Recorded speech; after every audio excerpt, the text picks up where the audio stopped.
Okay, hello to all you Muslims and kuffar and infidels. Nemesis is back. So, what I'm going to be talking to you about today is proving the Quran wrong. Now, this is easy to do. It has been done before. I'm not the first to do this, but remember, a Muslim's faith is based entirely on the perfection and the incorruptibility of the Quran. Right, there's no contradictions, there's no lies, there's no flaws, there's no errors, it's just perfect. Everything is the literal word of God, so therefore it's perfect. Now, that's a big ask for anyone, right? So Islam has set itself up for a big knockdown. So my first point of call is my friend's page, Jesus Rabbi, and it's a person called Ramosay, and as we can see here, he's obviously saying that Muslims are very used to proof and evidence, right? Because that's what they believe in, proof and evidence. So what I'm going to do is I'm going to prove his Quran wrong. And what's more, people, I'm actually going to get him to actually admit that what I'm saying does refute his Quran, that his God is wrong, and therefore his religion and ideology is not perfect at all. Therefore, his religion crumbles under the weight of logic, reason, common sense, and just a little bit of independence and intellect, to be honest with you. So obviously I'm just going here, I'm reiterating what he said, and I'm saying I'm going to bring him some proof. So we'll go on to the next pages. What he's also said here is that he's insinuating, or he's certainly suggesting, that Muslims brought surgery to the forefront of, civilization. This was something that Muslims were responsible for, and that, this was something that God gave them. No, it wasn't. It was given to them by the Greeks. In fact, it was probably given to them by the Egyptians long before the Greeks, but, the Greeks just modernised it and made it a little bit more, well, let's just say, advanced. So, what I'm doing here is I'm just going to go through all of these points where I can prove that surgery was not something that was Islamic. It was brought about from the Egyptians through to the Greeks, through to the Romans, and then from the Romans through to the Arabs, who actually kept some of the writings, if you like, and then during the Middle Ages, the Dark Ages, if you like, they were performing some surgery. They weren't invasive surgery in any way, sense or form, but they did take on the writings, the literature and the education of people who had come before Islam.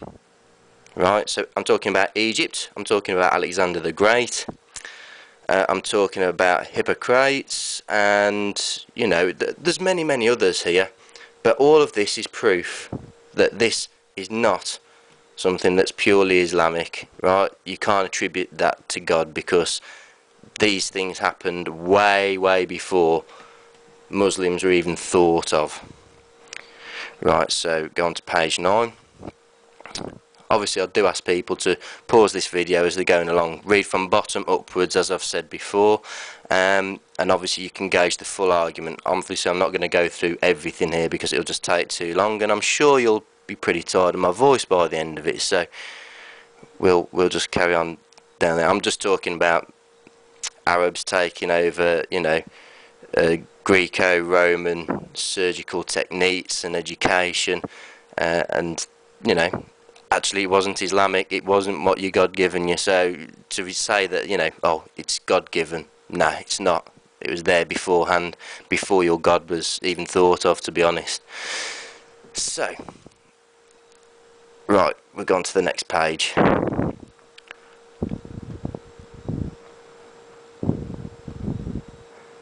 And I'm telling him that his Quran's been proven wrong many times, and that I'm prepared to do that for him. Sorry, I'll just give you a chance to actually pause that properly and see exactly what he's talking about. So there we go. Next page. God, I don't know, I've taught some waffle. loads of deflection, evasion, lies, deceit. You know, it's just the same old rubbish, but with a very surprising outcome at the end, telling him that his Quran's flawed and that I'm going to prove it wrong again. So here we go. I'm now bringing his attention to Surah 86, Al-Tariq ayat 5 to 7. Right, and it says that now let a man but think from what he is created. He is created from a drop emitted, proceedings from between the backbone and the ribs.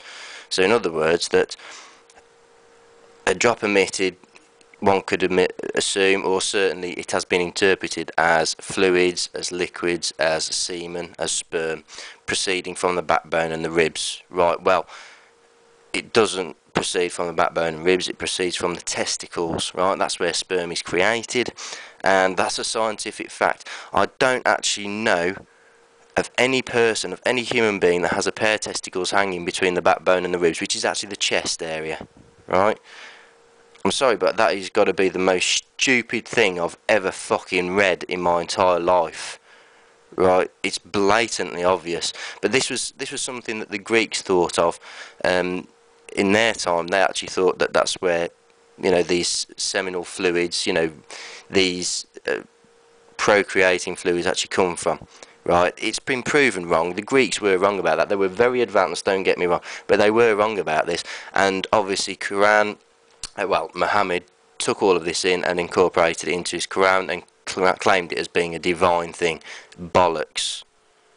The Greeks thought that before you, Mr. Muhammad. You copied it, plagiarised it, put it in your book, and consequently you got it wrong. You got yourself a false.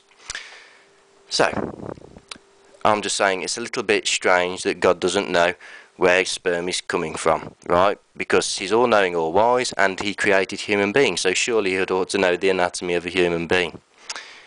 I think that's pretty fair. So, go on to the next page. And here we go.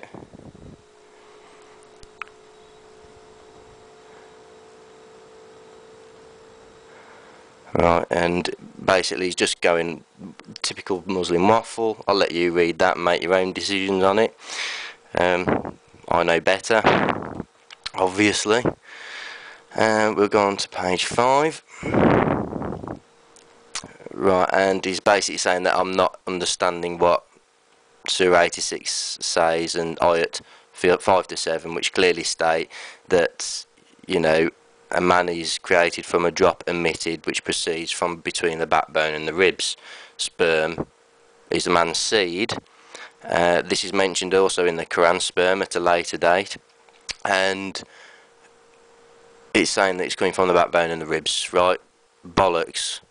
Comes from the testicles, for fuck's sake. How stupid is your God? Right, I'm now actually mentioning Surah 14:33, another scientific fact that completely refutes Muhammad and his stupid ideology, saying that basically the sun and the moon are subjects of mankind. What? Right, since when has mankind had any control over the moon, well, lunar orbit, or in fact the sun's orbit round the earth? Lol. Right, so again, bollocks. Scientific fact proves this to be completely wrong. And what I'm going to do now, people, is I'm just going to let you have 5 minutes and come back to me for part 2. So I'll speak to you in a minute.